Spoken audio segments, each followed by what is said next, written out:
masalah. Kenapa? Jadi kita akan ukur kemeja ini sebelum pencucian. Ada 7 poin pengukuran yang harus diukur. Boleh dicatat. Yang pertama adalah panjang baju. Panjang bajunya diukur dari HPS ini ya, high point shoulder, titik tertinggi bahu sampai ke bawah. Ya. Yang kedua ada bagian bahu. Bahunya nggak perlu kanan kiri. Kalau kanan kiri biasanya dia tidak banyak berubah. Teman-teman ukurnya seam to seam, dari jahitan ke jahitan, dari sini ke sini. Ya, diukur secara horizontal. Shoulder dari jahitan ke jahitan. Bingung nggak? Paham nggak? Paham ya. Ada 2. Kemudian yang ketiga adalah panjang lengan. Dari jahitan armhole ke ujungnya. Diukur kanan dan kiri masing-masing.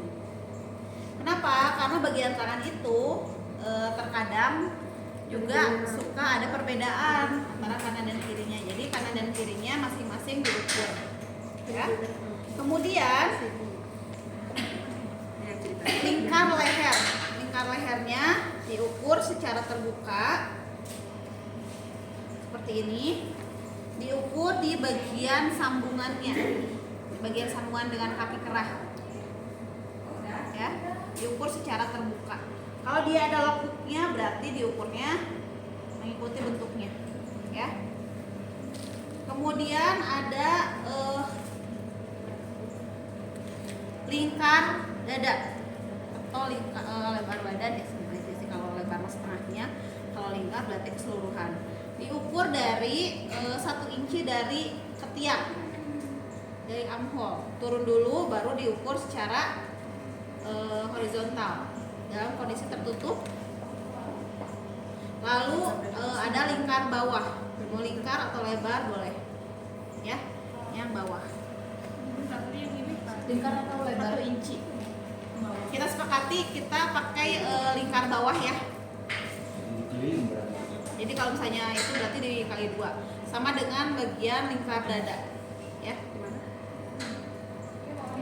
Udah ada berapa? 6 sama lingkar dada dikali 2. 6.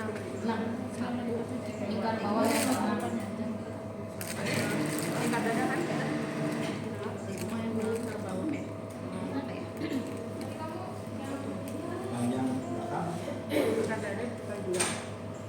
Lingkar lubang lengan, ya, lingkar lubang lengannya juga kanan dan kiri,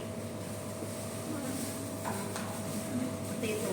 Jadi ketentuannya adalah pada saat teman-teman mengukur, kondisinya harus dalam kondisi flat, nggak boleh tuh kondisinya kayak gini misalnya diukur, itu tidak boleh, ya. Harus betul-betul dia kondisinya flat, tidak ada gelembung. Jadi nanti setelah dicuci juga sama kondisinya. Kenapa? Jangan sampai seolah-olah misalnya pada saat teman-teman itu mengukur kondisinya kan ada gelembung gitu ya. Diukur 35 misalnya. Nah, pada saat setelah dicuci moodnya teman-teman beda lagi. Saya pengen yang rapih banget gitu ya. Kok jadi 37 cm nih? Enggak sih biasanya 36 lah ya, anggap 36. Itu seolah-olah ngulur si kainnya. Padahal sebetulnya kondisi kainnya itu dia nggak seperti itu, dia justru stabil, tidak ada perubahan misalnya. Nah, jadi kan itu sebetulnya cara pengukurannya tidak valid, datanya juga jadi tidak valid. Jadi yang perlu teman-teman perhatikan adalah sebelum dan sesudah pengukuran harus diukur di titik yang sama dan kondisi yang sama. Ya. Kalau panjang bajunya dari HPS-nya sebelah sini, sebelah kanan, nanti setelah dicuci juga sebelah kanan, jangan jadi sebelah kiri yang diukur. Ya. Misalnya pada saat mengukur lebar, dianya bener-bener diflatin gitu ya. Nanti kalau setelahnya, misalnya kondisinya gini, diukur seadanya, itu nggak boleh. Jadi kalau misalnya sebelum dan sesudah, dia harus diukur dalam kondisi yang sama dan posisi yang sama dengan meteran yang sama. Ya. Jadi kalau misalnya hari ini teman-teman tidak bawa meteran, kemejanya boleh dibawa pulang, diukur di rumah. Nanti minggu depan dibawa. Jadi boleh diakali dengan misalnya teman-teman punya benang kan ya, benangnya misalnya beda-beda atau misalnya ada benang yang sama. Saya mau ngikat di bagian lubang yang pertama, saya mau ngikat di bagian lubang yang di sini, saya mau ngikat di lubang yang sini gitu. Itu boleh aja ya.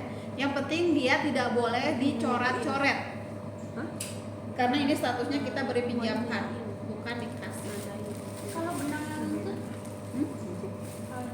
Biasanya sih enggak. Nah, kali tak asukin kali. Sup kali kalikan.